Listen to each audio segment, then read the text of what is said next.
guys, what's up? This is episode number 4, Brometheus Gaming. I'm Robert. This is my brother slash co-host Nick. And today's episode is entitled 25 Years of Game Boy, From Game Boy to Game Man. Nick, why don't you kick it off and tell us a little bit about the Game Boy? The Game Boy. One of my favorite systems from our childhood.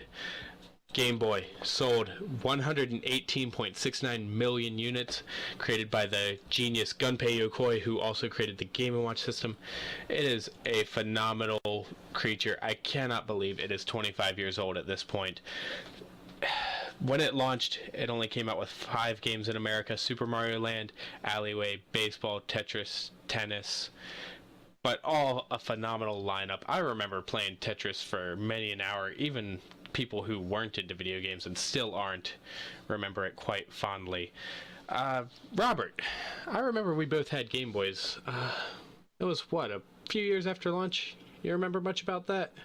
Yeah, I can't put a definitive time on when we got it. I know we're basically both about the same age as the Game Boy, so I can't remember, like I said, a definitive date, but we've had them since we were super young. I just remember, specifically summers back in the day where, it was all gaming, especially with, our cousins and whatnot. You had like the Super Nintendo and even the 64 later, but the Game Boy was always a big thing. Oh yeah, I remember we had those bunk beds. We'd stay up late into the night. Game Boy linking Pokemon Red and Blue, Gold and Silver. Those were amazing, glorious days. Yeah, great times. And ever since, we've constantly upgraded through the lineup. We moved on to the Game Boy Color. I got my pink Game Boy Advance for one of my birthdays, which I still do not regret to this day. We both got DS's, 3DS's. It has been a solid lineup from start to end. Wouldn't you say so? Yeah, Nintendo, I think they've always done consoles right, and I guess people could make the argument with the Wii U that that's not the case, but Nintendo's handhelds have always been solid, and they've dominated. Basically, not only did they really, there were handhelds before, but they basically created the handheld market as we know it today. So, and everything is just, every iteration of the Game Boy has just been solid. And from 25 years ago till today, the 3DS is still dominating the portable game market. The Vita is picking up steam, but there is absolutely no doubt that the 3DS is king right now. There's definitely room in the market for two competing systems, between Sony and Nintendo. Like, I really don't think even back in the day that the PSP really cut into the DS's, let's say, like, market share. I think that there's enough, and people could debate that they cater to different markets, but the Game Boy and the DS, it's always been on top. It's always been king. It has indeed. I have a PSP, I have a Vita, but my 3DS is 80% of my handheld time for sure. That library, you can't beat it. So, while we're talking about the Game Boy, I figured today we could do a little bit of a top 5 for the original Game Boy. All right, yeah, sounds good. So, I wanted to throw this out there because my number 5 is quite an unorthodox one. I don't know how many people will agree with me on this, but I quite enjoyed the Pokemon trading card game that they released for the original Game Boy. Did you ever play this title? Yeah, I played it a little bit, not as much as you, but I definitely dabbled. This is one of the games I went back within the past 2 years and re-beat it. It still holds up to this day. It's a very solid card game port to a portable gaming system. I mean, it's quite like an original Pokemon game without all the traveling around battling other trainers, but you go to the 8 different gyms, you play with your card deck, and you beat it. And you get legendaries towards the end. It's solid. It's fun. I don't know what it is about it. It's cards, but I quite enjoy it. No, I definitely remember it being fun, and that's all that matters at the end of the day, right? It's exactly. Fun factor. Exactly. So, may not be the flashiest, but it's certainly fun. Right. So, what would you say is your number 5 for the Game Boy? My number 5 for the original Game Boy, and I just want to throw this out there. I don't know about your list, but this is just covering original Game Boy and Game Boy Color. Exactly. Yeah, there's no Game Boy Advance here. Right. So hold on just a second. I'm sorry, my list is being a little slow loading. Not a problem. In fact, if you want to resend me my list, I know it's my list, but Facebook is not opening it for me. Let me see what I got here. I got you covered. I don't want to read it off for you because I don't want to spoil it. Yeah, that's fine. Just send it back to me. But I quite agree with it. Okay. My number 5 is a game I remember getting one particular Christmas. I'm not exactly sure, but this is a Wario Blast featuring Bomberman. And yeah, I've always loved the Bomberman games. They're very simple, but it's just something about them. It's just really fun. I love the puzzle elements to it. And not only is this a Bomberman game, but it incorporates one of my favorite Nintendo characters into it, Wario. Oh yeah, that was quite a good game. I know at least Bomberman 64 makes a lot of people's top 10, top 5 lists, so you're definitely not alone in thinking that it's a very good series. Oh, I mean, I love all the Bomberman games that I've played. I haven't played all of them, but yeah, they're just super solid games, and just something about having it on the Game Boy on the go. If I'm not mistaken, they also had a versus mode with a link cable. It's quite possible. I know we definitely didn't play it. We didn't have 2 copies of the games back then. The only games we had link cabling going on, I know for sure, was Pokemon, which was... We might have not specifically played it together, but I'm more than certain I've played that multiplayer with somebody before. Okay. Well, I certainly missed out. You did. All right. Number 4 for me. This is a series that I am still quite fond of to this day, and, well, let me not spoil it. Let's just get right down into it. Dragon Quest Monsters. Now, we're both huge fans of the entire Dragon Quest series. Mm-hmm. Dragon Quest Monsters, you get all the names from the Dragon Quest series, all the definitive monsters, the slimes, the drakes, the Drakkies, the little bats. You know what I'm talking about. Mm-hmm. Every single one of them, you can breed them together, you can make stronger monsters, you go off and fight other strong monsters. It's Dragon Quest meets Pokemon. And it is a crazy fun game. Ever since the first one, I played that. I played the second one, which I think was Terry's Quest. I don't know. I'm not going to show my ignorance here because it has been a while since I've played those. Super stoked about the more recent entries, the Jokers on the DS, and in Japan here, they just recently released a Dragon Quest Monsters game on the 3DS. They've released 2 of them, actually, which have not made it stateside yet, but I am going to get that second one and play it, struggle through it with the language barrier, because it is just such a phenomenal series. I think, even without the story, I will still greatly enjoy it. Nice. Yeah, I've personally never played that one. I've kind of stuck more to the main Dragon Quest games, but that's definitely on my list of Game Boy games to track down. And in all fairness, it's not a huge list as far as Game Boy games. They're just, I don't want to say they're not as collectible, but it's hard to keep a nice looking set of Game Boy games, if that makes any sense, because of how small they are, unless they're in box, and boxes are so hard to come by these days. Yeah, those cardboard boxes deteriorated really easily. The loose carts, it's much like the N64. They don't have the top label. You can't just thumb through them very easily. I know exactly what you mean with that. Yeah, so definitely on my list to get.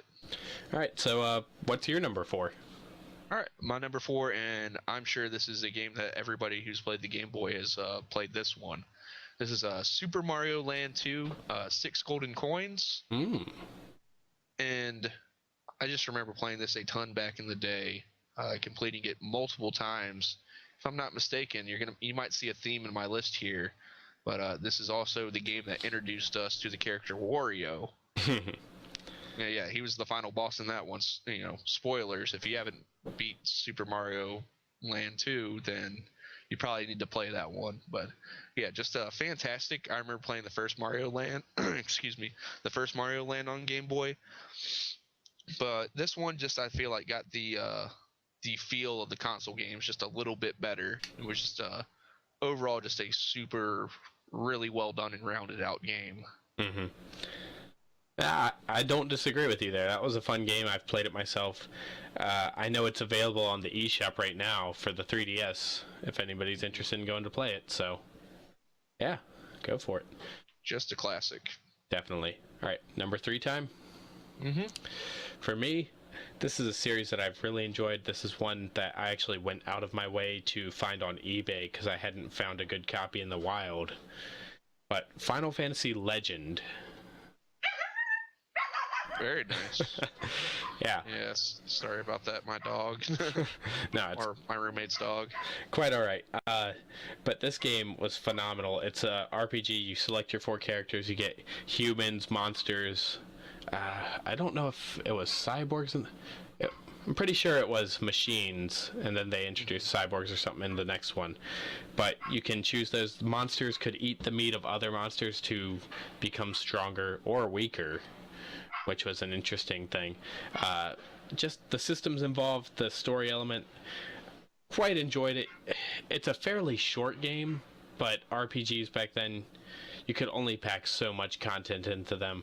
I've beaten it at least a couple times, and I will go back to beat it again in the very near future. I have it sitting on my shelf with the manual. No box. I'm okay with that. But number 3, definitely one of my favorite games for the system. Awesome. All right, move on to my number 3. My number 3 is Kirby's Dream Land. You played this one? Of course.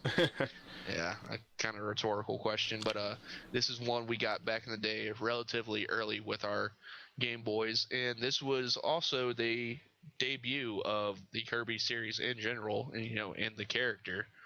In fact, I think there was a minor dispute in Nintendo over what color Kirby should be. I think somebody wanted pink, which eventually got in. Shigeru Miyamoto wanted yellow. So they couldn't decide on it by the time they came out. So Kirby is actually white on the cover of this game. Yeah, I've noticed that. It's pretty interesting. Yeah, interesting little tidbit there. But yeah, it set up the series as a whole, defined the gameplay and all that. And people will say it's a slower and kiddie game, but it's just solid gameplay, I've had a lot of fun with it. When I picked up the Kirby Anniversary Edition for the Wii, that was the first one I went through. It took me 3-4 hours. It's not a long game at all, but I enjoyed every single moment of it. I don't even think I died, but maybe once or twice throughout the whole of it. It's not a hard game either, but yeah, super fun. Definitely. Yeah. All right, so number 2. People are probably going to be mad that this isn't number 1 on my list, but I'm going to stick by it. Pokemon Blue. This was one of the defining games of my childhood. This was the first Pokemon game that I went ahead and caught them all. Really proud of myself for that, which I did not repeat that feat until Generation 5 on White 2. Because the numbers grew quite a bit after that. I dumped so many hours into this game. My brother and I link cabled on it all the time. We had the Tamagotchi style Pikachu, which you'd walk around with and collect steps and stuff, and you could get rare candies and all that. I don't even know if that was compatible with this one. That might have been gold or silver, but I just wanted to throw it out there that we were crazy into this series. And I remember the day I caught all 151 because I used a glitch to get to Mew. Or it might have just been 150. I'm not sure. But I went to Professor Oak. I'm like, oh, this is going to be awesome. I'm going to get something super crazy rare just for doing this. And he just sort of says, oh, congratulations. You did it. I just was like, damn it. What did I do this for? But yeah, I remember the game came out in '98. So this is just when the internet age was like really getting going, as far as everybody having it. So there was like a lot of crazy rumors out there. Oh, the Pokegods and all that? I mean, stuff like that. And I don't remember specifically, but I'm sure there were rumors about once you complete the Pokedex, like maybe a fight with Professor Oak or something like that. Yeah, I'm really disappointed. Even in nowadays, all you get for completing it is the shiny charm, which quadruples your rate of encountering shiny Pokemon, still to a very small rate. Mm-hmm. I really wish there was some tiny bit of content that you could see for doing the task that the entire series encourages you to do. Catch them all. Mm-hmm. Or even, I know this is going to sound lame, but an exclusive Pokemon would be crazy awesome. Which, they did something similar in the Black 2, White 2, which is when you complete the regional Pokedex for that generation, you could get a shiny Haxorus, which was nice. You get access to that island, but it's still nothing substantial, which I think for completing such a monumental task, you should have a monumental reward. That's just me. I don't know how you could balance it out. Yeah, I understand. Let's keep this Pokemon chat going, because I know both of us have a lot to say about Red and Blue, and I just want to throw a disclaimer out there about my list. I know I have 2 more choices. Excuse me. Neither one of my 1 or 2s are Pokemon Red or Blue. Not to say that I do not love this series. I've spent as many countless hours as any other gamer on this series, completed it multiple times. Let's just talk about some more about Pokemon. It was the first game that truly enthralled me. I believe this was the first game that I dumped over 100 hours into, which for the first Pokemon, once you break that point, I think it stops at 99 hours and 99 minutes or something like that. Mm-hmm.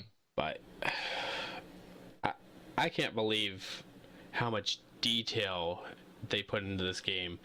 That cart was packed to bursting with the current technology. And all the different Pokemon, all the different moves, all the different things you could discover. It was a 10 out of 10. It still is to me.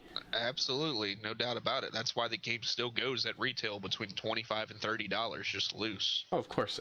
I'm disappointed that a decent copy of Pokemon Red or Blue are not sitting in my collection right now. It's one of the things that I still kick myself at for today. You don't have a copy of either? No. It's disappointing. I don't know what happened to them. We were young, probably got yard saled at some point. I don't know. I mean, I'm not sure, but I know recently, as far as like collecting, it's the last time I might have went through either one of those was maybe 2 years ago. Mm-hmm. And I don't really know what happens to the copies. Like, usually I'm able, if that's one game a friend's going to have, it's Pokemon. And usually I've been able to, like, borrow it off of somebody.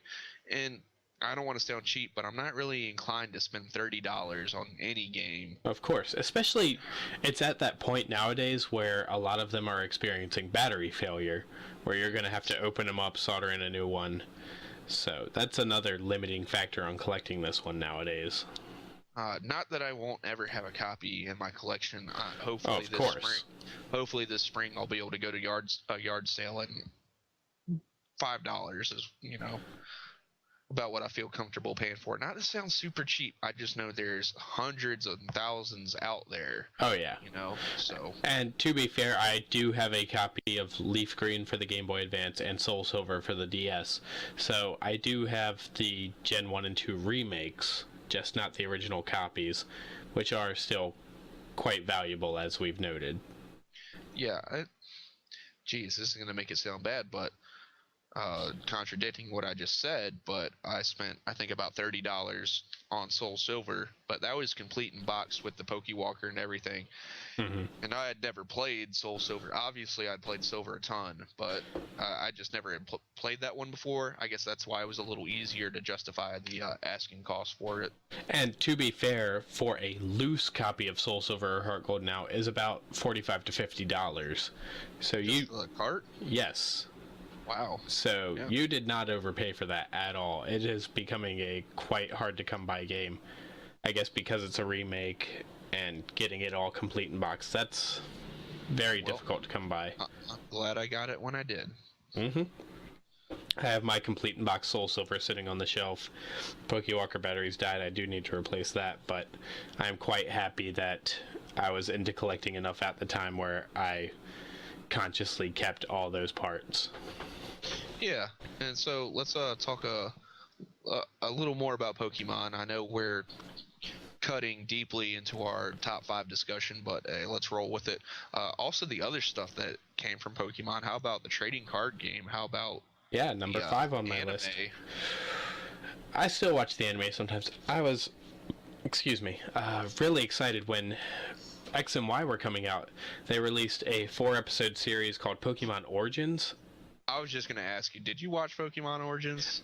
I only saw the first 2 and I got distracted and never caught through it, but I ended up seeing the ending. Not gonna spoil it for anybody. You know the ending? No. Oh my God. With the Mega Evolutions? Yeah, I was gonna say, I guess we can talk about the ending. If you want to talk about it, I really don't want to spoil it for anybody, but if you haven't seen it at this point, you're probably not gonna watch it. Calm down here. Spoiler warning right here. If you don't want to hear this, you need to go ahead and just fast forward about 5 minutes, because I want to talk about 5 minutes? Is this going to be that big of a discussion? I want to talk about this. All right, go ahead. I want to hear it. All right, so Pokemon Origins. I was just perusing through Hulu the other day, just looking for something new to watch, and I noticed they had Pokemon as something like suggested to watch. Mm-hmm. And it was like just the regular series. Apparently they're up to like season 17 or some crazy crap. But wait, I want to hold you off there. I linked you to Pokemon Origins like a couple weeks after it came out in Japan. You didn't watch it then, but when Hulu tells you to watch it, you'll watch it.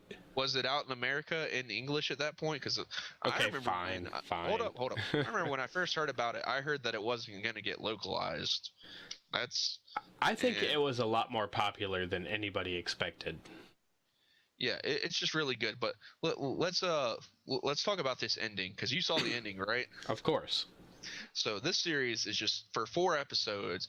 So well done. The animation is so fantastic. I love how they went with Red instead of Ash, because let's face it, Ash is just a complete idiot. Red is the game protagonist. Ash is the anime protagonist. Yeah. But and it's an abridged game story. Yeah, it's only 4 episodes, and when it flies, and there's a lot of stuff in between, where they fill it in just by talking about it. But the ending, can I be frank? Mm-hmm. It's fucking ridiculous. And I don't know if that's a good or a bad thing. But basically, Gary tries to catch Mewtwo, and he's, I'm too weak, and Ash, you're too weak, even though you beat me, at the end of the Elite Four. You're still too weak, Ash. And so Oak's like, well, you need to go, or Oak's not like, but you're like, I want to go. I have 149. I have to get 150. That's what Red's like. So he runs off, and it starts off with your basic battle against Mewtwo.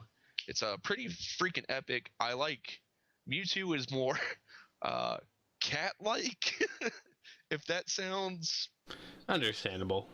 But he makes this crazy, like, I don't even want to emulate his like noise. A hissing. It's almost kind of creepy. But this battle is epic. This battle is fantastic. And I know in episode 2, I think Mr. Fuji, is that correct? His name is Mr. Fuji with the Pokemon Tower. He gives Ash those stones. Now, I want to interrupt. Mr. Fuji's actually got a really deep lore associated with him. I was actually perusing my Pokemon lore yesterday. It turns out that he goes on to redeem himself in later generations, opens a Pokemon daycare, and is all good. In the anime, he actually dies, spoiler alert, in the first Pokemon movie to Mewtwo. He's one of the scientists that was responsible for his creation.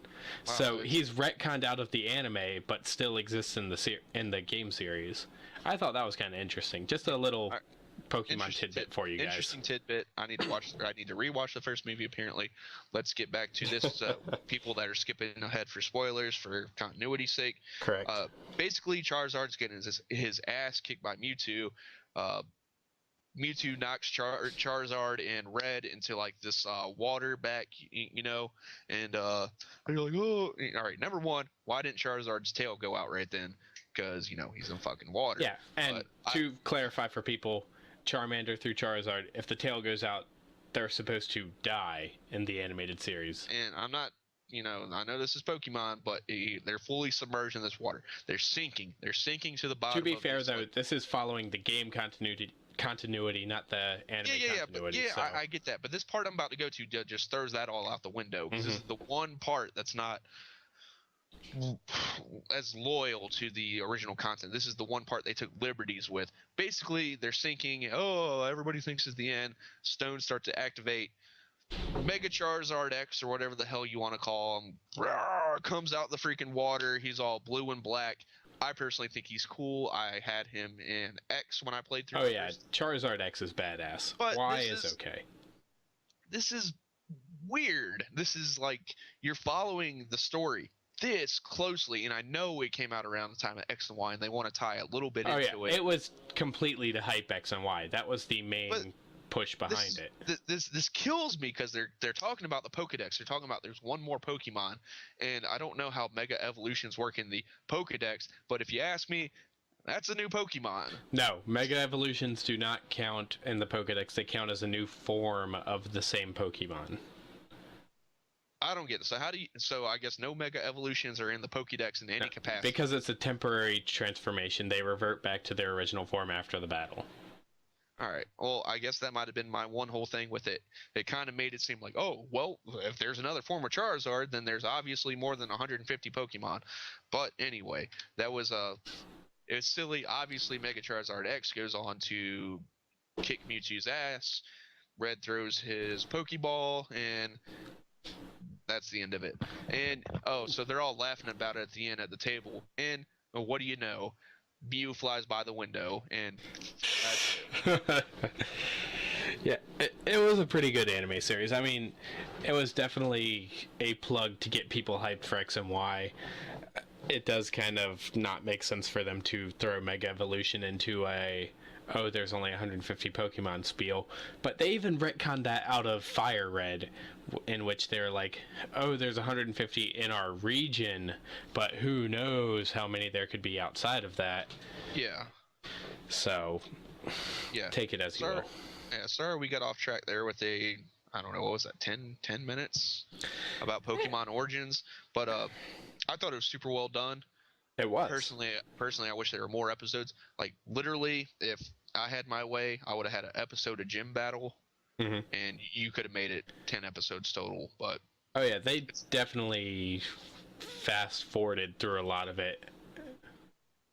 Yeah, so I would definitely check it out if you have the means to. It won't eat up too much of your time. Basically, all 4 episodes would probably equal to the average length of a movie. So. Were they that long? I thought they were like 22 minutes each or something like that. Yeah, they're 22 minutes each. So combined, they're about a movie. Yeah. Not anything that's going to eat up your entire day. Yeah, definitely check it out. Okay, so getting back on track, that covers my number 2. What's your number 2, Rob? My number 2, how to even transition from what we were just talking about to this. Keeping with, I guess, kind of my main theme, this will be technically this character's 3rd appearance on my top 5 list. But that would be Wario Land, Super Mario Land 3. Oh my. And I just remember playing this a ton back in the day, especially with our cousins. I don't think either one of us had a copy back then, but when we would go over to their house in the summer, it was on. Basically, let's play freaking Mario Land all day. That's all it was. Oh, of course. Just love the gameplay. It has just enough of a tweak on the original Mario formula, I think, to make it fresh with the whole charging and throwing enemies and stuff. So, just good stuff. I've enjoyed the Mario Land series as a whole, Mario Land and Wario Land. So, yeah, all great stuff on the Game Boy. So, for our viewers out there, I know they don't know this about you, but you can do a pretty good Wario voice. You want to throw it out there for this episode? No. Not this episode. Really? You're going to keep that under wraps even though you got 3 out of 5 on your top 5 about him? The pressure is just too much. It'll come one day, and it'll be natural, and it'll be subtle. Don't put me on the spot. All right. I'll keep that in mind. Number 1. You ready for this?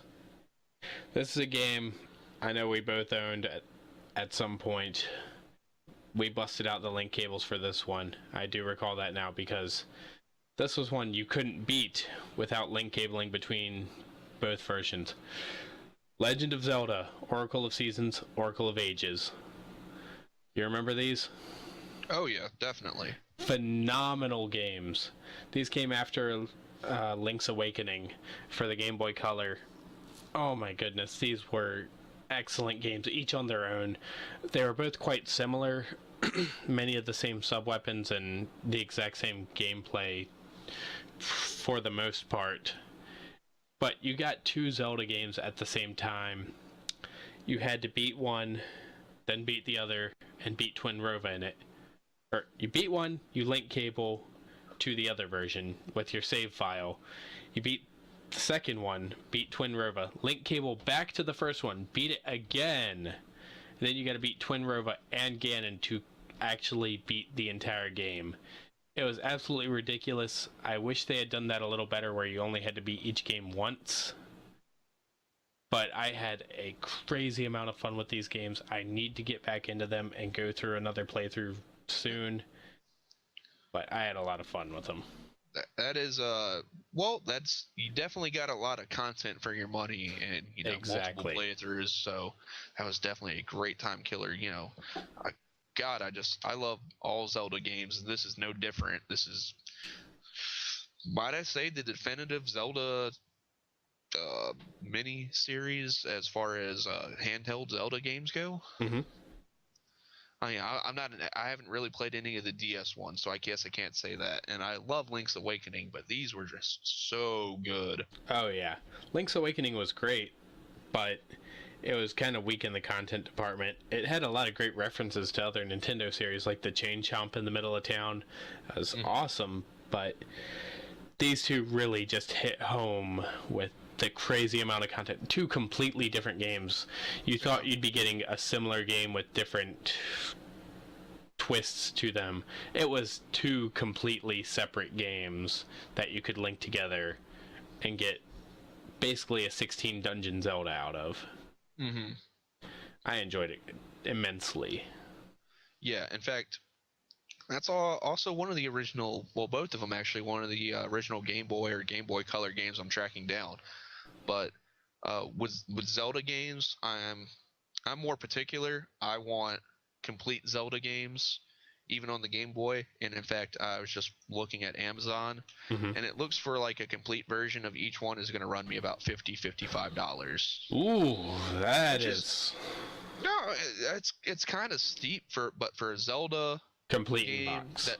that's that old and Right. complete, because of that type of box and whatnot. Right. Eventually that's a price I'm definitely willing to pay. Not right at this moment, but down the line when I have the money, it's high on my priority list. Let's put it that way. Yeah, which sucks for me definitely out here, because there's no way I'm gonna run across one of them in the wild in Japan for the English version, which I so desire. So having to shell out $110 for the series may not be so bad. I mean, that's complete. You could go the loose route and probably get both for $30. Yeah, but for one of my favorite Game Boy titles, I think I owe it the honor of collecting it complete. Yep, that's kind of really the only series I've been collecting for so far that I'm kind of picky is Zelda games. I don't even want to say what I paid for my Link to the Past complete in box, but don't tell it's me. A little more.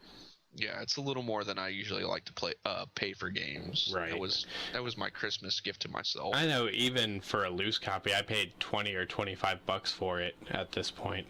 It is still all of them retain their value pretty damn well. I paid close to 3 times that. Ooh. That's almost as much as your Chrono Trigger. Have you seen the price of Chrono Trigger lately? It was what, 100 complete in box, or even more? No. I'm talking loose. Now I have a pristine copy of Chrono Trigger. We talked about this last episode, right? I know it. Maybe, I don't know, but it has the manual and the maps. But it looks like it's gone down a little bit. But this is starting on Amazon. Hold up. You know what? Let's. I need you to kill some time for a second. I'm going on eBay. Talk about Chrono Trigger for a second. Well, let's talk about Chrono Trigger, because I'm going to allude to something in our recent pickups section, which is coming in the second half of this episode. But I got a complete in-box Chrono Trigger here as well, which I did not pay nearly that much for. This is the Japanese edition. I believe I paid about $5 for it.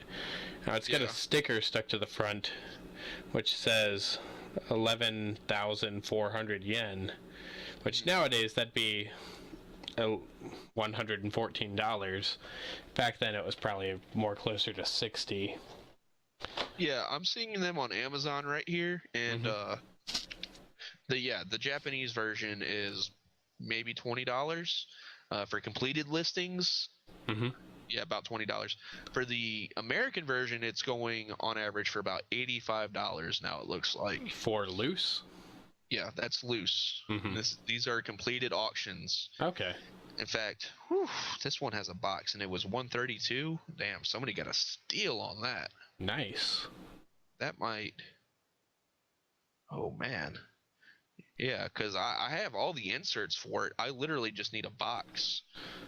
I'm sure you could order the box and get it for like $20 for just the box. I've seen some boxes on eBay and Amazon, or not Amazon, probably more just eBay.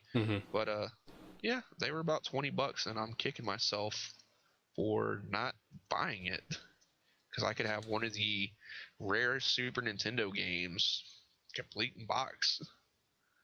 Yeah. And I've seen your copy in that plastic bag. It is pristine, everything you have, just missing the box. I am quite jealous of it. Yeah. And I paid $60 for that. And that was maybe 3 years ago now, maybe 2 or 3 years. It's only going up. Yep, and unfortunately, well, this is also completing listings I'm looking at, but I'm not seeing anything for just a Chrono Trigger box, and that freaking sucks, because I would so love to have that. Keep your eye out. Alright, so, throughout my number one Legend of Zelda Oracle of Seasons and Ages, Rob, enlighten me. What is your number one Game Boy Color game of all time? My number one Game Boy game of all time is a game that, just like the last couple games we've talked about, we just put insane amounts of time into. I remember getting this one for a Christmas gift as well, and that would be Pokemon Silver / Gold. Oh yeah, I completely agree with you on that one. Now this is really tough. This is a really tough decision for me. I love Red and Blue. I love them so much, and honestly, I kind of left them off my list only because I knew you would be discussing them. I guess if I had to pick a number 6, it would definitely be Red and Blue. But what kind of puts Silver and Gold ahead for me maybe a little bit is maybe it's the fact that we haven't beat it to death like Red and Blue. That's true. In fact, I could probably still go back and play Silver right now, and it would seem so much fresher, and it wouldn't surprise me if I could find something that I had never found before in that game. Right. Like I said, I 100%ed Blue. And Red and Blue are definitely the ones that most people have invested all their time discovering all the little glitches and exploits, missing anything that can get you to that 100% point in Red and Blue. Gold and Silver, it's basically like an expanded version of them. You can explore Johto and Kanto. Yeah, although they kind of, it was Kanto's the original one, the original, right? I feel like they kind of copped out on it, because if they had all the content, but all they had to do was just knock everybody's level up to a ridiculous level. They did. Not a ridiculous level. It was easy to breeze through. No. But I mean, I want the first gym you go to, which is Lieutenant Surge's gym, correct? I think so, something like that. Like the SSN. I want him to be at like level 80 starting off. See, that's the thing. I want the final gym leader to be level 100. Why not? Why not? Because for a story reason, you're asking every single one of Kanto's gym leaders to be stronger than the entire Elite Four, which is shared between both regions. But that is fine for this game. I understand. Gameplay-wise, completely fine, but story-wise, okay, you're supposed to be the champion, the strongest trainer in the world after beating the Elite Four. It wouldn't make sense to go to the adjacent region and every single trainer be stronger than you. You know what? Sorry, the hell with the story. I think throwing in Kanto was a nice bonus. bonus. That was phenomenal. This Gold and Silver and their remakes were the only Pokemon games to feature a set of 16 gyms total, which is a great reason for my love for them. Sorry, it's my only irk. I know, Of I course. understand where you're coming from with it, but just for gameplay's sake, they should have just jumped everybody's level up. Of course, because you steamroll through Kanto. Kanto takes maybe 3 or 4 hours, if I'm not mistaken, because all it is gyms, right? I'm not certain, because you've got all your 8 gyms at that point. You can go through the entire region. You're not collecting but maybe very specific items to get to a new area or something like that. Which Kanto, the main reason for going through it is so that after you beat that, you get access to Mount Silver, in which you can fight Red. Even Red's Pokemons or his Pokemon are not even that ridiculous. They're what, around like level 80? Around? They're like level 80, and I think his highest one might be a level 81 Pikachu, if I'm not mistaken. Yeah, and he definitely has been like the strongest trainer, I think, to date still, because of the amount of content in those games. Am I so wrong in wanting a final battle in a Pokemon game where everybody's level 100? Is that too much? I don't think so. I quite agree with you. I'd love it if, say, you get to the end of X and Y and you've completed the Pokedex at this point just to unlock this crazy final battle where Professor Oak goes, well, by my standards, you are a Pokemon Master. I want to see what a true Pokemon Master battle's like. He pulls out 100 Venusaur, Blastoise, Charizard, and just steamrolls with it. I want to see level 100 Pokemon across the board, and I want him to fight like a real trainer. I want this dude using revives and every item he can, every trick in the full restore. I want this battle hard as shit. And movesets where he's just like, yeah, I'm just gonna sand attack and double team the entire time. So you can barely even hit me. What? This is not really a shot at the Pokemon series. I love this series. I love this series as much as anybody else. But some of them, I feel the difficulty. Yeah, I wasn't gonna say the pacing originally, but the pacing is good. It's just the difficulty just. God, this might be the only game if they gave you a hard mode from the beginning. That's all I would play. Just so you know, Pokemon X and Y have a hard mode. The downside to that is the hard mode only basically boosts the trainer levels a few levels. That's it. It's not harder AI. It's not harder encounters. It's just everything gets boosted. I played through X. What is this hard mode you speak of? It's just one of the options you can select. Really? It may be only at the very beginning, but I do know there is a hard mode introduced. But all it is trainer level boost. I mean, there's an easy mode as well, which is a trainer level detriment. But on the same end, if you're playing the hard mode and everything's boosted, you're getting more experience. It's not gonna be harder at the end. Mm-hmm. Gotcha.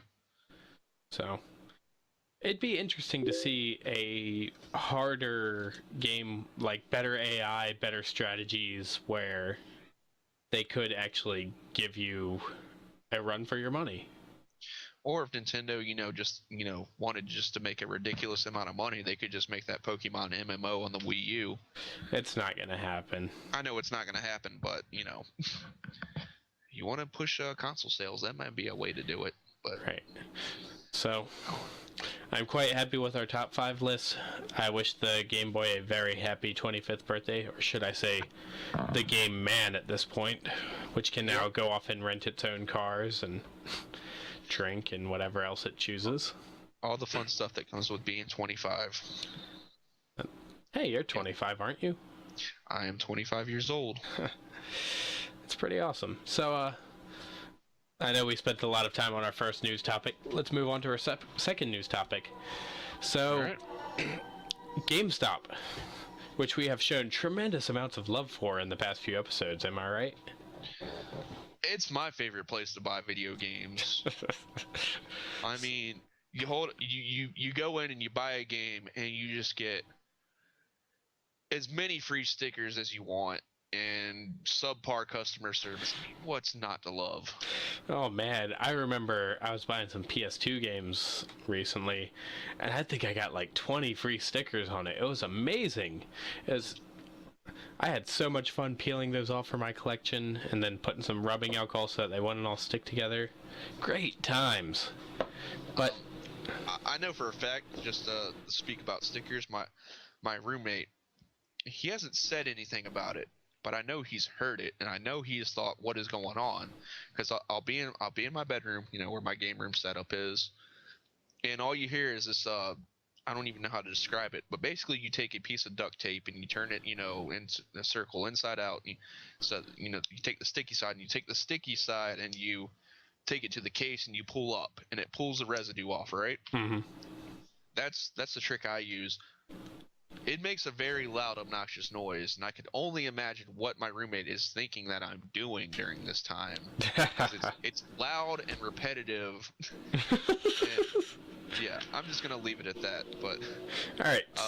well, I was gonna say, as far as games go, when I buy games, I spend 10 minutes in the store buying them, 30 minutes at home taking the stickers off. But yeah, I digress. Yeah, it'd be nice if maybe we had a plastic sleeve covering them with the stickers on them. You get our game all nice and pristine. And I've been getting games, and I usually am much better about checking this now, but I've been getting games with stickers on the actual sleeve of the insert on the spine. Oh my God, Satan, Jesus! So you got to take. What I do is I take a hair dryer, and sometimes I've had to take just a tiny bit of magic eraser, and it is such a tedious process. My worst experience, Fire Emblem for the Wii, which I'm sure you know is a very difficult game to come by. It was $45 or $50 when I picked it up. Suffered from this problem. I thought, what kind of masochistic bastard was taking the game, pulled the cover art out, and put the sticker on the spine of this game? Well, oh my God. I think not to defend this, but I think their logic is they have like little handheld scanners, right? Mm-hmm. And the way they display like Wii games on the shelf, they're not facing out. They're not label facing out. They're all, side by side, spines facing out. I think what they do is they put them on there so they can take the gun and do inventory and just click them. But even like still, on the freaking cover art? Why not put the sticker on the outside? Why does it have to be on the label? Yeah, that was... And hold up. My copy of Wind Waker I bought from Gamestop maybe 4 years ago or 3 years ago, whenever they were getting rid of all their GameCube shit. There's a sticker on the manual. There's a sticker on the manual. Why? Alright, you're making me angry. I don't want to do this cast angry. Let's move on to the actual news discussion. Okay, so GameStop closing between 120 and 130 stores in this spring. So I wanted to bring this up because if you live in any sort of remotely populated area, you can go to a GameStop and then drive a mile or two down the road and find another GameStop. It has become almost an epidemic, which on the flip side, I'm okay with at times because you could go there, be looking for a specific game. Oh, they don't have it, but their store just down the road does. That's great. But if they consolidated all the stock into one store for a region, you wouldn't have that problem either. So just to throw these numbers out there, GameStop currently has, according to this article on GameIndustries.biz, 6,457 gaming retail locations worldwide. 120 to 130, that's only 2% of their actual store bases. But it's showing that you can only go so far treating your customers like complete shit before your practices start to catch up to you, in my opinion. Well, hold on. Well, let's clarify here. Are they not... I mean, have you mentioned what they're opening? Well, let's hold off on that. They're actually completely closing these places. Well, they're talking about diversifying their business model to cover the mobile games market. Well, from what I understand, though, they're closing these locations and opening stores that are focused on mobile products and tablets and phones and stuff like that. In fact, I think they're supposed to have a Mac specific store for certain locations, if I'm not mistaken. Yep. So I don't think they're just closing stores because they're not doing well. I think they're closing stores to and I think they're going to be in the same locations as said these GameStops were before. And but it's going to be their mobile stores. And the Mac stores are going to be called Simply Mac, just so you guys know. So if you see a Simply Mac, it's a GameStop for Mac. Because God forbid, if you live in a heavily populated area, there are no stores that have just Mac specific products. Apple stores. Because I work literally a half a mile from one.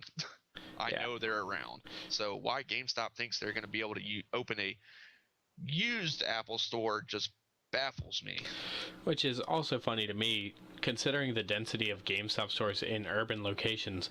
When I lived in the country with our mother, there wasn't a GameStop for an hour in any direction.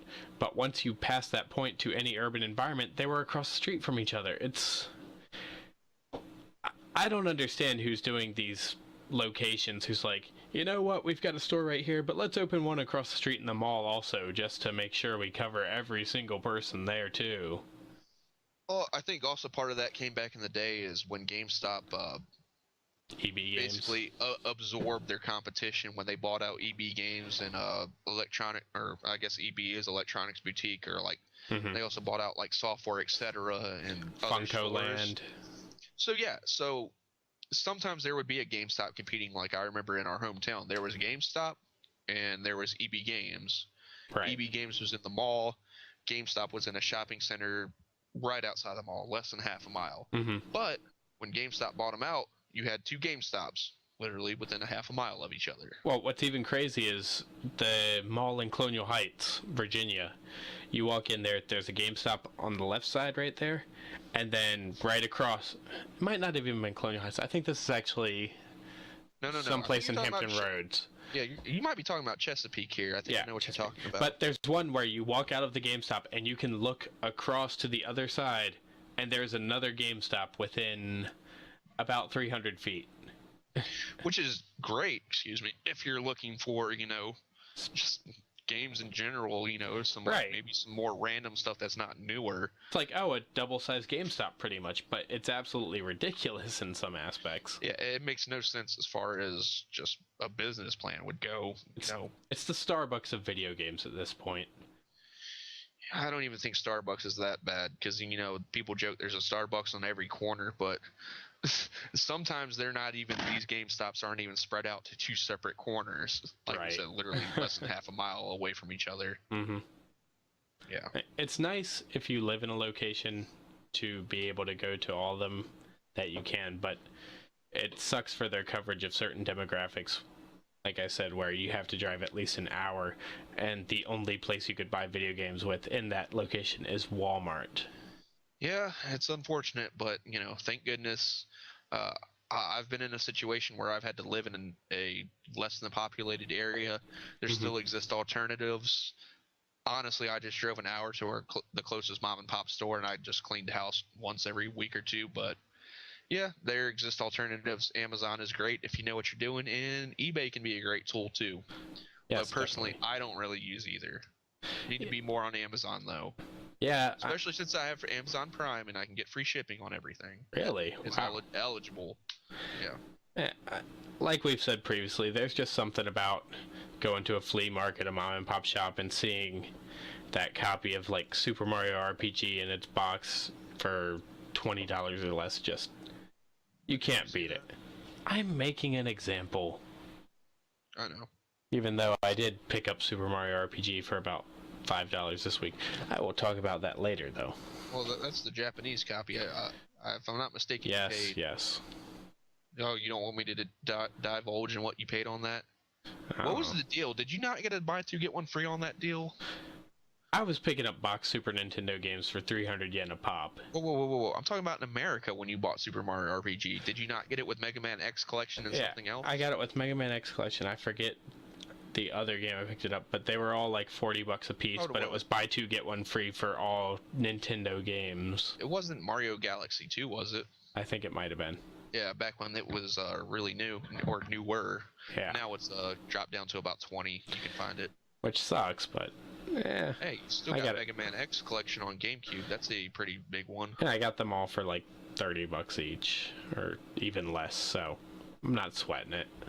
You have one of the debatably 10 rarest games on GameCube. Yeah. Well, I've also got Fire Emblem for that as well, which I've had for a long time, and that's over $100 at this point, complete. Is it the regular 1 and 2, or is it 1 and 2 plus? Is your version 1 and 2 or 1 and 2 plus a Phantasy Star? No, I said Fire Emblem, not Phantasy Star. Oh, I apologize. no, that's bad. That my bad. That might have been my mistake right there. Had Phantasy Star on the brain, because in fact I was thinking about that copy of Phantasy Star we were looking at that had no manual, because I was gonna buy that. Fire Emblem Path of Radiance for GameCube and Radiant Awakening for Wii are two quite valuable games that I have in my collection. Yep. Alright, so next news topic I want to bring up. There is a Earthbound documentary coming about. Have you heard about this one? Yep, and we got this article off of IGN. But it says two brothers, Jeff and Robbie Benson, have taken it upon themselves to tell the story of fans' enormous love for the Earthbound series. The documentary is going to be entitled Earthbound, USA. And obviously it doesn't say comma, but yeah. They were quoted as saying the movie is inspired by the fan site starmin.net, which I know is a huge resource for all Earthbound news and goodness out there. And it says, it is dedicated to the somewhat overlooked series of games. And it says Jeff Benson has been interviewing fans of the game in an attempt to document the space between a bunch of kids coming together on a message board and the reemergence of a cult classic. I know that might sound silly to some people that he would call a Earthbound a somewhat overlooked series, because it's really blown up in popularity even in America in recent years. I know the Super Nintendo game has been super high in price for the longest time. It's all demand from collectors. It's not a particularly rare game. But yeah, it's good to see. Are you there? Yeah, I'm listening. Yeah, it's good to just hear people talking about Earthbound, and hopefully this won't drive the price up too much more, and get too many more people into the game. But yeah, it's just good to see fans really taking an initiative and doing something cool like this. I'm looking forward to it. I'll definitely be checking it out when it comes out. I think the price is fine, because on the Wii Virtual Console, or is it Wii U, they've got Earthbound for $10 now. Mm-hmm. Which is not a bank breaker either. Also, for this movie project, they say a Kickstarter is planned later this year, and the movie is set to release in 2015. Quote, unless Mother 3 is released. Which, I think at this point, there's not going to be a Mother 3 port before then. Yeah. Hopefully Nintendo just won't get... I know... I don't want to say something incorrectly, but I'm not mistaken. They've basically shut down a Earthbound related project before in the past. So hopefully this just doesn't go that same route, and Nintendo just lets them do this movie project. I don't know what Earthbound project you're talking about. Do you know any more details? I can't remember specifically off the top of my head, but there's been something in the past where I think Nintendo has stepped in and said, you can't do this, we own the rights to Earthbound, blah, blah, blah. Because I know there was a Mother 3 fan translation, which they've offered to Nintendo, saying, hey, we translated this game into English. You can take it. Because Nintendo has said nothing to that, if I'm not mistaken. Right. Are you sure you're not thinking of the Chrono Trigger remake? No, Nick, I know what I'm talking about. It is a fan project somebody was working on, and they shut down. It might have been a book or something. Okay. Well, I want to bring this up there now that I'm thinking about that. Did you ever see that 3D Chrono Trigger remake that was being worked on? Chrono Trigger Rebirth, I think it was called? Nope, never saw it. Oh, man. The sad thing is they were saying that it was mostly complete. They had a bunch of models and preview videos and everything. They got a cease and desist letter from Square Enix, which basically said, we own Chrono Trigger. Hands off.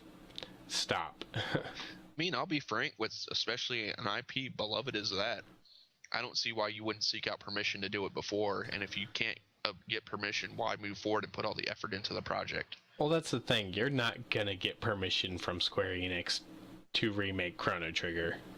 Then I hate to be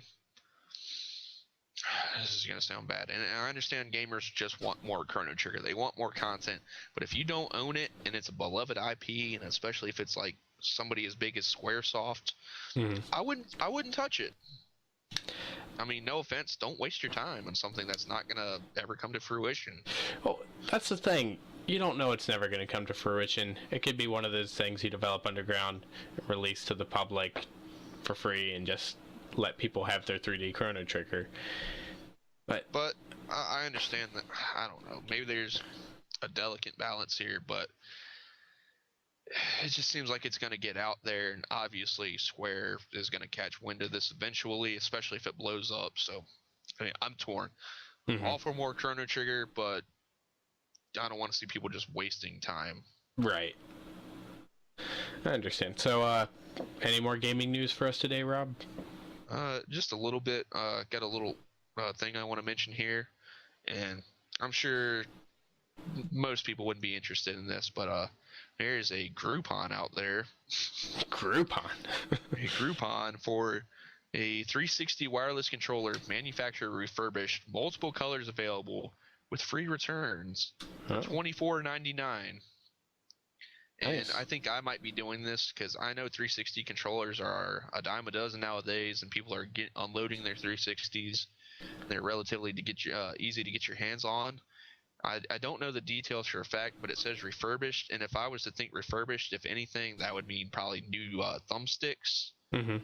So, and they're available in multiple colors, and apparently they have a good little warranty here, and returns are. It says free returns. This deal still has 3 days.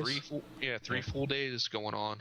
It'll be so probably about 60 hours after this is uploaded. Yep. I mean, it's gonna be obviously if you're interested in it, just Google Groupon 360. It should be the first thing to come up. But yeah, if you're in search of a decent condition 360 controller, and obviously you don't want to go the route of a secondhand store, I think this is a really good option right there. $25 for a 360 wireless controller, especially if you can choose which one you want. Yeah. I'm down. Yep. So I'll probably be jumping on that. Let's get right into that. I think that was more than enough gaming news. In fact, what's the time we're looking at here? A little bit over an hour. Not bad for just gaming news. Let's get right into it with our next subject here. Why don't you talk about a little bit of your pickups this week? You want to talk about my pickups? My pickups. Good lord. This has been an interesting week. As I've already showcased in this video, complete in box, Chrono Trigger, Japanese for the Famicom. By the way, all these pickups are Japanese. I live in Japan if you haven't picked up on that. I'm not going to talk about anything that I order off Amazon or anything. It's not interesting. These are things I've gone out and found in the wild, which I would love to, by the way, do a video of some of the stores that I visit just to show you guys how absolutely insane the collecting scene is compared to America. Yeah, and to give I guess a quick little plug here, if you want to see these type of videos, please let us know. It'll make us more inclined, and I could also do some the nicer mom and pop game stores here in America. If you want to see this stuff, please let us know. Please leave a comment. It's people showing interest is what's going to push us to do more and more content like this. So if it's something you want to see, please let us know. Right. So another thing that I've mentioned for this week's pickups, missing the manual but otherwise complete Super Mario RPG. By the way, for these games, I only spent like 3 to 500 yen, $3 to $5 between each. There's one game that's more expensive. I'll talk about that later. But for a boxed Super Nintendo game, these prices are absolutely insane compared to what you're going to pay collecting in America. Boxed Super Mario RPG, at least $60. Am I right?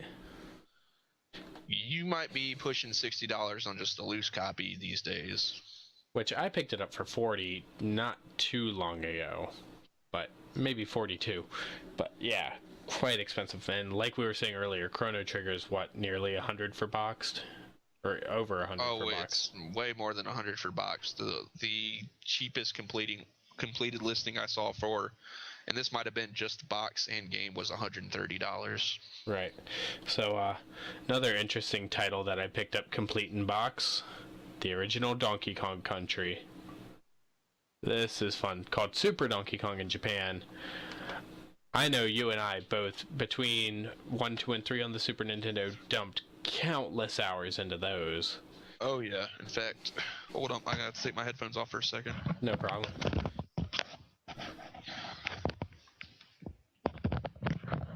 You there? Sorry. Yeah. I have, I guess you could probably see that I grabbed it from back there, but I have a complete copy of Donkey Kong Country on the Super Nintendo. Which, even loose, I'm thinking that one goes for what, about 15? Loose, yeah, probably about 10 to 15. I paid, this was marked at $20, but I had a deal where I got a buy two get one free from a video game store. And I got that with Sonic CD and Panzer Dragoon on the Saturn. So for all three of those, I think I paid maybe $45 or something like that. Wow, including Panzer Dragoon. Geez, that's hard Panzer to Dragoon on the Saturn, which is immaculate copy. I don't like to buy Saturn games unless they are. I think it was marked at like $28. Wow, congrats on that find. So, moving on to the next one, a very nice Square Enix or Square Soft at the time RPG, Bahamut Lagoon. Well, this is one that I haven't played in many a year, but I am quite excited to get back to it. It's very similar to the Final Fantasy series. I am surprised that they haven't done anything else with this since the SNES days, but I would love to see more of it. I can't wait to dig into this one. Complete in box as well. $3. You can't beat that price. Definitely not. This is one which saw a recent re-release on the PSP, but for the complete in box price of $3, I couldn't resist. Tactics Ogre. Let us cling together.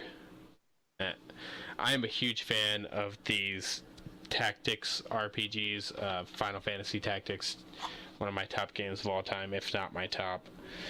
So I was really stoked to get this for such a cheap price. I've been looking at getting it on the PSP or the Super Nintendo, but it is still a little pricey in America, which a little pricey, what, like 15, 20 bucks for the PSP version? I'm not sure off the top of my head. I don't think I've really come across that in a while. I'm sure you could find it at Gamestop for not too much, but really excited to have it for such a cheap price. That covers my Super Nintendo pickups. Let's go into GameCube, because I'm excited about these two. This one, we've talked a lot about this series today. Extremely hard to come by in America, because in America you could get a Jirachi with it for your game, which is an event-only Pokemon that was very hard to come by. This is Pokemon Box for the GameCube, released for the Ruby and Sapphire generation. It's not something I'm going to get much use out of. I think this was marked for like 100 yen, $1, complete in box. Wow, that's crazy, because that game goes for a lot over here. Yeah. English copy. Yeah, like I said, I'm probably not going to get much use out of it, but just having it makes me a happy collector at this point. Definitely. You wouldn't pay $1 for that. Right? And this game, I paid a few bucks for, and I'm really happy to have, because this never saw a North America release. It saw an EU release, which baffles me, because I'm pretty sure in EU they speak English. In some parts. So, Doshin the Giant. Now, I highly recommend anybody who hasn't heard of this to go research the series. People speculate that this is the predecessor to the Pikmin series because of one of the endings you get where your various colored tribesmen end up building a spaceship. So people think that they're the Hoctadians of the Pikmin series that you foster at that point. So, yeah. I'm excited to play this. Doshin the Giant has always piqued my interest. I remember when even before the GameCube was coming out, magazines were speculating about games and they were covering games that were only in Japan. Hmm. And I remember that being one of them. In fact, wasn't that also on the Nintendo 64 DD, Doshin the Giant? Yes, it was. It was re-released for the DD. Now, But before you get into the DD, I just want to say Doshin the Giant looks interesting. I was super interested in it, but obviously I've not got to play it. I will be playing it when I get to Japan. I take it you have a little bit of something to say about the 64 DD. oh yes, I would love to talk about the DD because this is something that I wasn't even aware existed until quite recently. This is a N64 add-on, similar to the Game Boy player for the GameCube, in that it attaches to the bottom of the N64. It is a disc system for the 64, like the Sega CD for the Genesis. Now, let's also make this clear for people that don't know. This is not a regular CD. This is a CD almost enclosed in a zip disc S case, if that makes any sense. For people who know what Very zip strange. discs are. Yeah. Yeah, So, it's a CD, but it's not a CD like you would think. right. Yeah. Only released in Japan, and it had a very strange release cycle. Originally you could only get it through a subscription service with Nintendo, and you would get their online service called RadNet with it, and they would send you a different game every 2 months. And it only made it through a 1-year cycle before it was completely discontinued. It ended up showing up in stores towards the end of its life cycle, I guess, to offload the remaining stock of them. Not very many were sold. I believe the number is only around like 15,000 in existence, which this was originally planned to be released shortly after the N64, but ended up getting delayed 4 or 5 years into its life cycle. So too little too late. Less than 10 games exist for the entire system. There's an F-Zero X expansion kit, Japan Pro Golf Tour 64, 2 Doshin the Giant titles, which was the Doshin the Giant remake and Doshin the Giant Tinkling Toddler Liberation Front Assemble. I have no idea what that's about.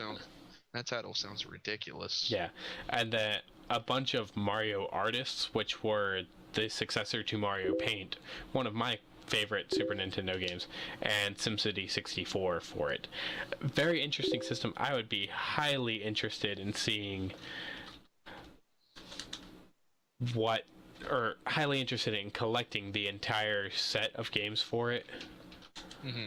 But yeah, it definitely sounds like something that would be fairly reasonable to do. I don't know how expensive every CD or cartridge is. Looking into it, you could expect to get a title for around $20 to $30 simply due to the rarity. But the console itself, I was looking Amazon, eBay listings, you're looking to pay about $800+. I take $800 loose, much more for complete. I take it you haven't seen it at a shop anywhere in Japan yet. Definitely not.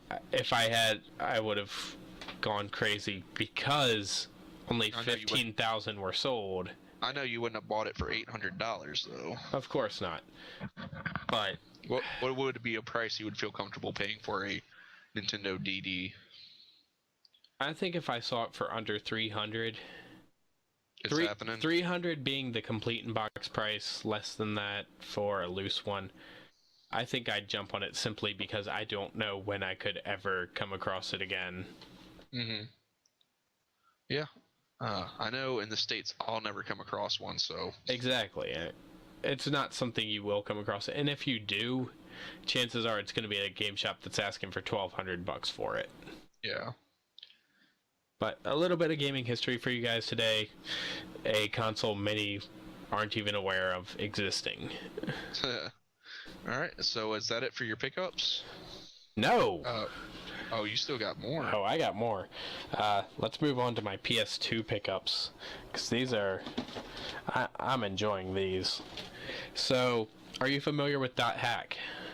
Yeah, I am. You know how much those games go for in America, right? A good chunk of change.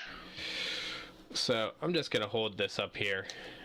.hack volume 1 through 4. 1 through 3, $1 each. Number 4 was $9.50. That makes me sick to my stomach, I'm not gonna lie, so considering how expensive they are here. About $13 for this complete series in Japanese. absolutely thrilled to have these. Immaculate condition. They come with the anime CDs as well. I'm gonna play through these like crazy given the opportunity. Now, is there an English language option in those? Of course not. But How I will you- learn for this. If you can make it through those RPGs in Japanese, sir, then more power to you. These are hardest. Like I've told you before, which I haven't told our viewers, I would love to play through Mother 1 on the NES and translate it as I go. I know it'd be slow playing, but it would be fun experience and learning wise. I'd love to do it. Speaking of Mother 1 or the original Earthbound or Earthbound 0, to make it easier for English or American audiences here, the local video game store here in the Charlotte, North Carolina area has reproduction carts, and the only one that has really interested me is this Earthbound 0 cart, and I think it's about $40, but I think it's the legit ROM, and it's got it looks super nice. Mm-hmm. And normally I'm not interested in repos, but this is definitely one I'll be picking up. Oh, I'll be sure to let everybody know about that. Yeah, I mean, if you would like to have a physical copy, you don't want to play the English ROM hack translations, why not? $40 isn't a bank buster. Not horrible. Yeah. Okay, so more PS2 pickups. Now I'm getting into the strange things that I found. These next two I found today. Before I called you, I kind of put off because I decided to go visit the local game shop before calling you. I apologize, but no problem. I'm sure you understand. I found this game called Kujibiki Unbalance. It's a nice little special edition set here for $5, 500 yen. It is a schoolgirl fighting game. I really don't know what more else to say about this. I haven't even opened it. It looks as Japanese and ridiculous as you can get. Can't wait to pop it open into the PS2 Slim that I bought a few weeks ago. Also, another weird game. I don't even know what this one's called. It was $250. It's a special edition set. Just gonna show it to you guys. It's weird. Shit, this isn't even PS2, is it? This is even weird. It says PlayStation 2 on it, but it's got CD requirements on the back. So I don't even know what's going on with this. It looks like a romance game. Zoom in on some of these screenshots on the back. I don't know what's going on with this. You see PlayStation 2 clearly on it, but you also see these system requirements down here. It's weird. I don't know what it is. But for $250 for a special edition of something, I think I can throw it into the collection, yeah? Yeah. So I'm gonna. How many more pickups do you got to go? 2. Is that it? All right, let's roll through these, and we're gonna take a quick little break. I'm gonna put a song on during this break, if that's all right with you. Yeah, it's a Keith Apicary song, so I'll make sure to tell y'all where to check that out after this. But yeah, get through that, and then we're gonna take a two-minute break. All right, so I picked up this game today also. It was called Quantum Theory Limited Edition. They taped the disc to the front because they didn't want to open it up and pop it in there. It looks like a shooter. It was $10, a limited edition PS3 game. I thought, why not? It doesn't look like there's going to be much of a language barrier involved in getting into it. I haven't seen anything like this in America, so I'm pretty sure it hasn't been ported. But just an interesting little thing that I thought I'd grab when I saw it in the store. Nice. And then this last one I am most excited about because it seems similar to Final Fantasy Tactics in the gameplay style. Mm-hmm. It's a game based off an anime. It's called Tears to Tiara. Mm-hmm. Very anime, very Japanese. Checked, never released in America, only Japan. But if you look at the screenshots on the back, you'll see it's a tactics-based system like Final Fantasy Tactics. Lots of story to it. I can't wait to play it. I've been meaning to, but Final Fantasy X HD arrived in the mail this week, so I've been playing that on my Vita. This is next in line. So, good stuff. Yeah, that's my pickups for this week. stoked about all of them, having trouble fitting all these massive boxes onto the shelf, but wouldn't trade them in for anything. All right. So, how do you feel about a little song here, a little video game music? Go for it. Let's hear it. All right. So, I'm taking a quick break here. I've got to run and take care of something. It'll be 2 minutes.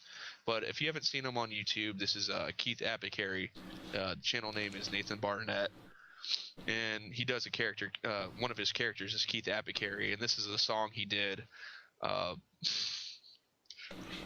don't know what more to say about this. I need to kill 2 minutes, and I think y'all might enjoy hearing this. So can you do me a favor when I start playing this? If you can give me a thumbs up that you hear it, I'm going to run and take care of what I need to take care of real quick. Okay. Sound good? Sounds good. Just so everybody knows, I have no idea what he's about to play, so yeah, this should be interesting. Give me a thumbs up if you hear it, all right?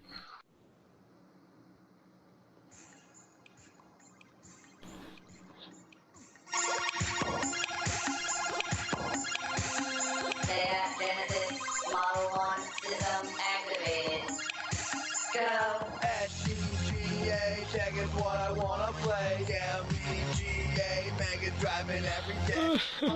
Treat your brain, flash my process in your face. I'll be riding Mega Drive up until the day I die. Now I got something that I want to say, and I'm dropping on beats by Benjamin K. This is for the 1337, the ones who get just what I'm selling. How about some Rydar or some classic Mazda Saga? Know that I'll lead ya if you're now searching on Wikipedia. Drowning in my Sega knowledge, impressing girls who go to college. I'm just like, yeah, what's up, girl? I'd like to play the real, I'm sure. Did I mention I own Glayland? Sure, I'm dropping names in front of her.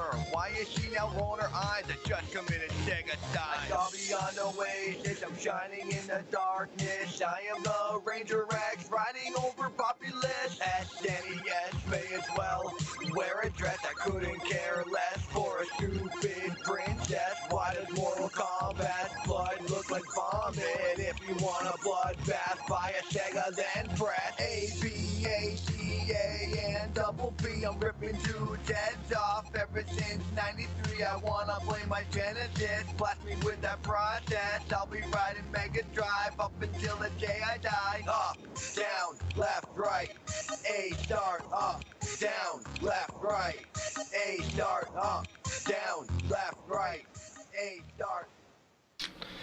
What the fuck, man? Oh, come on, you can't say you didn't enjoy that. I did. It was pretty enjoyable. Mega Drive till the day I die. You can cut that if you want to. Nah, I think everybody deserves to hear that one. So, you want to give a plug to the artist for that one? Yeah, like I said, that was channel name on YouTube is Nathan Barnett. He does a character called Keith Apicary, which just covers all things gaming, especially Sega-related content, as you just heard. Definitely check him out. I can't believe a channel with 6 subscribers would be plugging somebody with as many as him, but you got to give credit where credit is due. Obviously, we don't own that song or anything, but I thought gamers would enjoy that. Yeah, it was pretty enjoyable. Yeah. So let's move on into our next segment now. Okay. What are we playing this week? I'd like you to lead this one off, if you don't mind. Oh, that's fine, because I've only been playing 2 games, so this might be really simple here. I'll start with these were both pickups from last week. The first one I was playing was Prey on 360, and this is way more interesting than I remember it back in the day. I remember it just being like a kind of solid, Doom-esque first-person shooter, but the thing that really sets this one apart is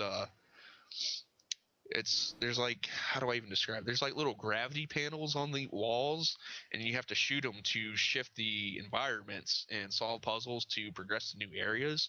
So I guess that was like kind of done even better in like Portal and whatnot, but this is, I mean, God, I paid $1 for this game, and it's far more interesting than I remember it being. And it's kind of deep, and I don't think anybody could say that's a gimmick. It really works for the gameplay. Makes it kind of deep. The second game I've been playing here, and this is the one that I've dumped most of my time into this week, my free time, because of work and whatnot, but this is a game I was saying that is going to be right up my alley, and I could not have been more right. This game, God, I don't even want to hype it up that much, but if you took Shenmue and you took Silent Hill and mixed them together, you would end up with Deadly Premonition. And everything about this game, disclaimers, I'm only 7 hours into it. From what I understand, it's about a 20-hour game. Everything about this game is what I like in video games. I like survival horror. I like investigation type stuff. Basically the whole premise of the game is solving a murder. Quick time events like Shenmue.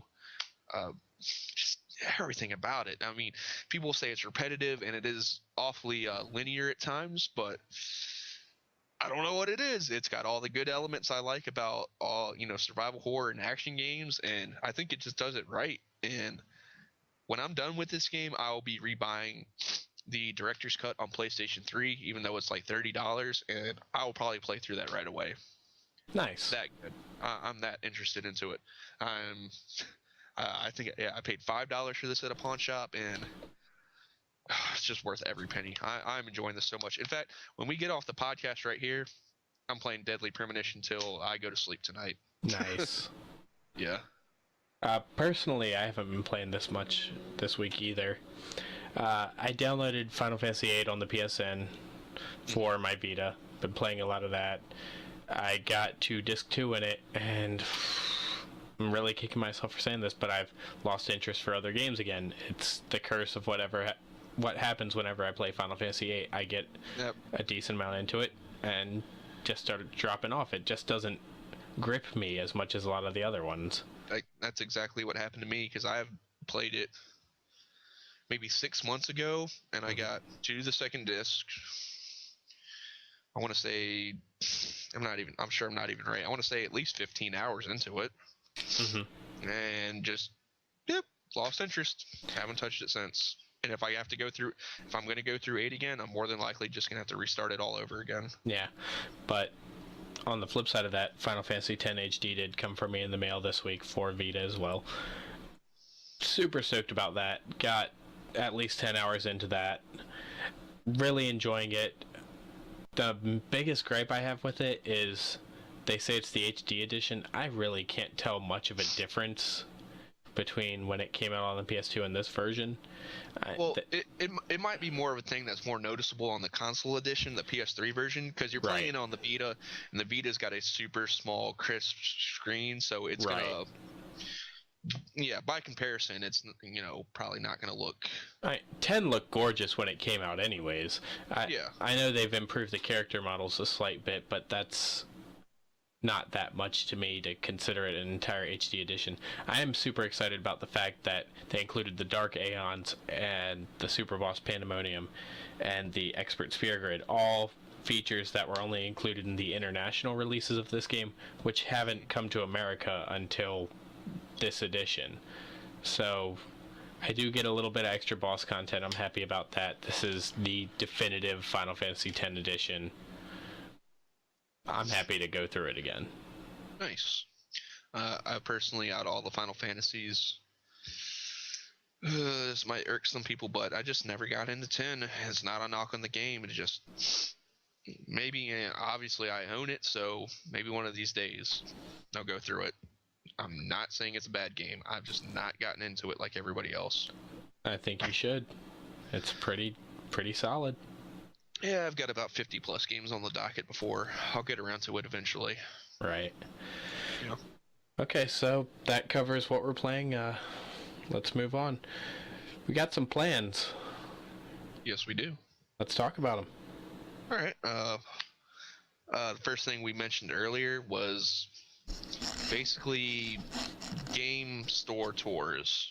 Mm-hmm. Now, this is just going to be us going around with our cameras, highlighting certain stores in our areas, especially some of the rarities and stuff they got. It'll mostly just probably be, and I'm 99% sure on this, it'll be just footage from us going around the game stores, and we'll be doing commentary on top of it. Yeah, because it would be very difficult to capture a decent audio track over these videos, especially some of the more crowded stores. Yeah, and in these stores you're going to get noise from other people, and even outside and stuff like that. So they're going to be really good. We're going to put some time into them. They're going to look really nice, and especially with Nick being in Japan, it should be some really interesting content there. So look forward to those. Yeah, I've already got plans to go to the Watmans nearby where I live. I want to go to Super Potato since I haven't been there in a few months, just because I know that's a big name out here that many people hear of and would like to see an updated version of what they've got going on in there. Do you have a timeline in mind that we might be able to see the first one of these? I'm thinking since this is episode 4 for us to commemorate our 1-month anniversary, I'm planning on going out right after this episode is done to Watman's to do some footage there. You saw last week when I was going through their Super Nintendo stock how absolutely insane it was. It's ridiculous, people. If you've never seen any a tour of Japanese video game stores, the amount of box games. Super Nintendo. Box in general, and especially Super Nintendo, is just astronomical. And I think that might have to do with the fact that, and this is not to knock anybody in America, but people kind of just take care of their stuff better in Japan. Mm-hmm. You know, so there's just more of that to go around. It's definitely the same cardboard boxes that we saw in America, but people just took care of it. I guess they saw the value in keeping the complete set, maybe. Well, yeah, and in like our defense, when we were kids, when the Super Nintendo came out, I think you would just throw it out because you just thought it was extra packaging. We had no idea this would become a collector's item down the road. Right. I think most people, if anything, obviously you held onto your cart and maybe your manual, but the box just usually 99% of the time just went right out into the trash, right. Which is a shame because damn shame. Obviously, with collectors these days, they're just such a hot commodity, and they are just commanding outrageous prices.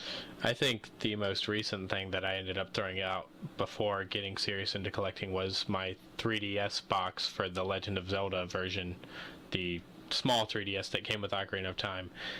I can't believe I got rid of that one, but I ended up tearing it when opening it, so I ended up tossing the box.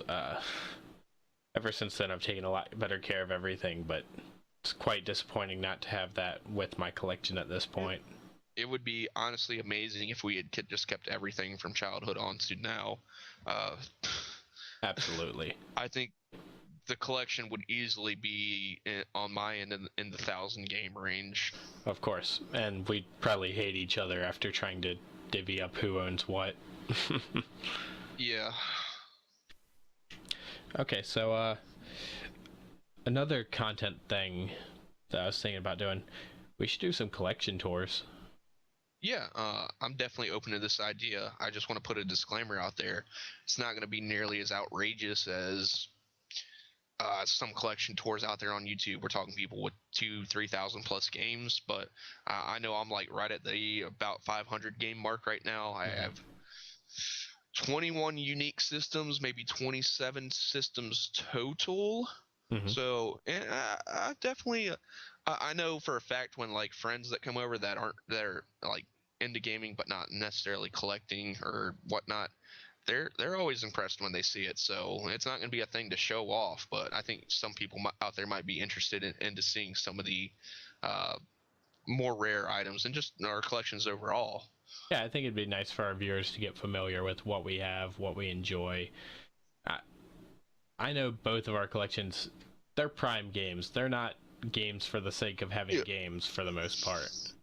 And I mean, I have some kind of crappy games, but everything I buy because I want to play. I don't buy games just to, I need to have this in my collection. Mm-hmm. You know? So, yeah, there are definitely some games that I'm sure in a review scale aggregate would probably be like 5 and 6s, but they're interesting to me, and you know, price also factors in. When you can get them super cheap and it's something you are interested in, you're gonna buy it. And I do not get rid of stuff anymore. Yeah, definitely. So anything else you want to talk about today? Well, also I just want to mention our last little bullet point there as far as stuff we want to start doing on the channel, and this will definitely come more to fruition when I get out there to Japan, is our reviews, which will probably be a main part of the channel. You know, this is going to be the meat and potatoes, if you will. You know, obviously you'll still be getting the podcast every week, but we've got the setup and the means to do just really good, in-depth, informative reviews, and I think we're both very passionate, obviously, about video games. So it's going to be some good stuff coming down the line. I know we've already got list of games that we're planning to review, so we're not going to give those away, but they are in the works. Yeah. So get out here, man. I know, man. It's not to bore the people with the details, but it's a little more difficult than just buying a plane ticket to Japan. But yeah, Well, it's hell, in I'm the works, buying people. you the plane ticket. I know, I know. but let's not get into I'm just this. giving you a hard time. Yeah. So I believe that wraps it up. Yeah. Yep, that's just about it. This, if I'm not mistaken, this is our longest podcast to date, although it's only our 4th. Yeah. I think it squeaks by the first episode by a few minutes. Yep, nothing wrong with that. I think the episode went pretty well overall. Kind of went a little off there at times on certain stuff, but hey, I mean, it's a podcast. We don't have to stick by a super strict formula, right? I think it's good that we gave the Game Boy its due for this episode. 25 absolutely. years. Although Game Boy Talk did kind of turn into a 15-minute side discussion on Pokemon Origins, but hey, you know, Gamer Talk is Gamer Talk. It's all good stuff. Exactly. So, for Brometheus Gaming, I'm Nick. And I'm Robert. We'll see you next time. Yep, see you next week.